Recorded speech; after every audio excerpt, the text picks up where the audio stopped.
राधे राधे महाराज जी। महाराज जी, एक डर सा रहता है कि कहीं गुरु के प्रति कोई अपराध ना हो जाए और गुरु बढ़िया अपराध से बच्चा, अगर ये डर बना रहेगा तो अपराध किसी का नहीं बनेगा। अगर डर नहीं रहेगा तो अपराध बन जाएगा। अगर ये डर बना रहे ना कि यार भगवान देख रहा है, ये डर बना रहे कि गुरु देख रहा है, तो हमें लगता है जो डर गया वो अभय हो गया। इस मार्ग में अभय होए जो तुम्हें डराई, जो भगवान का डर, कानून का डर, शास्त्र का डर, गुरु का डर है, वो बच जाएगा।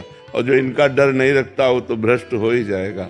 डर जरूरी है, डर जरूरी है। आज डर ही तो खत्म होता जा रहा है, इसीलिए हम गिरते जा रहे हैं। अगर हमें डर हो कि भगवान देख रहा है, हमें डर हो कि गुरु संत की आज्ञा का उल्लंघन ना हो जाए, हमें डर हो कि कानून के विरुद्ध आचरण न बन जाए, तो हम बहुत अच्छे आदमी बन जाएं।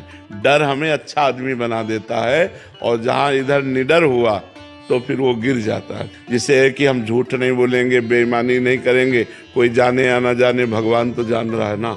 भगवान का डर है, गुरु का डर है, संत का डर है, वो अच्छी बात है, वो अच्छी बात है। गुरु अपराध से बचने का क्या उपाय है? गुरु कृपा। गुरु के अपराध से गुरु ही बचा सकता है, दूसरा नहीं, दूसरा नहीं कह सकता। यहाँ तक कि भगवान भी नहीं। कबीरा हरि के रूठते गुरु की शरणे जाए, और कहे कबीर गुरु रूठते हरि नहीं होत साय। भगवान भी सहायता नहीं करती यदि गुरु रूठ जाए। गुरु रूठ जाए तो सिर्फ गुरु ही क्षमा कर सकता है, दूसरा कोई, गुरु से बड़ा कोई है ही नहीं त्रिभुवन में।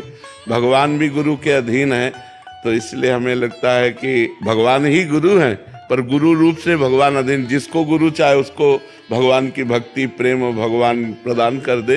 गुरु महिमा है, इसलिए अगर गुरु से अपराध बन जाए तो गुरु के सामने ही विनय करनी चाहिए। वो कह दे जाओ क्षमा तो क्षमा, और विश्व में कहीं अपराध बना हो, गुरु क्षमा कर दे तो क्षमा हो जाए। गुरु अपराध का फल क्या होगा महाराज जी? अगर गुरु प्रगति, बुद्धि भ्रष्ट हो जाना, नाना प्रकार के रोग आना, चिंता शोक में फंस जाना, भारी समस्याओं में फंस जाना।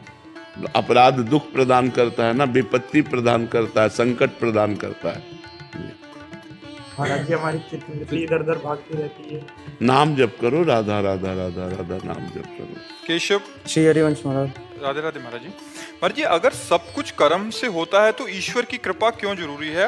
और अगर सब कृपा से होता है तो कर्म का मूल्य क्या है? बच्चा, कर्म सीमा है, कर्म की एक सीमा है, कितना कर सकते हो, एक क्षमता है तुम्हारी। लेकिन कृपा असीम है। अनंत की प्राप्ति सीमित कर्मों से नहीं हो सकती। अनंत की प्राप्ति अनंत की कृपा से होगी। हमारी क्षमता बहुत छोटी सी है, परमात्मा बहुत महान है। उस महान परमात्मा को प्राप्त करने के लिए हमारी क्षमता नहीं है, हम प्रयास करते हैं। जैसे छोटा बच्चा, तो माँ जब देखती है कि इसका प्रयास निष्फल हो रहा है, ये लक्ष्य को नहीं प्राप्त कर सकता, तो अपनी गोद में लेकर पहुंचा देती है।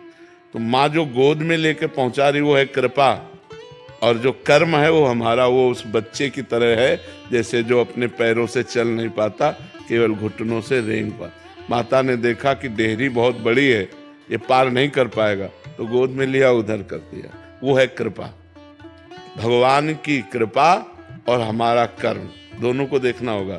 जब तक वो बालक रेंगता हुआ घुटनों के बल चला नहीं, तब तक माँ की कृपा नहीं हुई। और जब वो चला और डेहरी नहीं नांग पा रहा, देहली, तो माता ने लगा दिया। तो कृपा और प्रयास दोनों जरूरी हैं। इसमें न कोई हम ये कहें कि बड़ा न छोटा। जब हम प्रयास करते हैं और हमारे प्रयास को प्रभु देखता है, तो वो अपनी कृपा रूपी गोद में लेकर के इस संसार समुद्र से हमें पार कर देता है। लेकिन हम प्रयास ही न करें, हम प्रयास ही न करें, तो फिर अनुभव, कृपा का अनुभव नहीं हो। हमें प्रयास करना। जैसे आप लोग प्रयास किए तो वृंदावन आए, प्रयास किए तो सत्संग में बैठे, प्रयास किए तो आपको वाणी सुनने को मिल रही है। तो ये जो वृंदावन आना हुआ, ये कृपा हुई। प्रथम यथामति प्रणवो श्री वृंदावन अतिरम्य, श्री राधिका कृपा बिनु सबके मनन अगम्य। तुम्हारे मन में भी जो बात आई, चलो वृंदावन चलते हैं, ये श्री जी ने प्रेरित किया। लेकिन चलना तो आपको पड़ा ना, बस में, ट्रेन में, जो भी आप जैसे भी आए, प्रयास तो आपका और कृपा लाडली जी की। तो ये दोनों जरूरी है।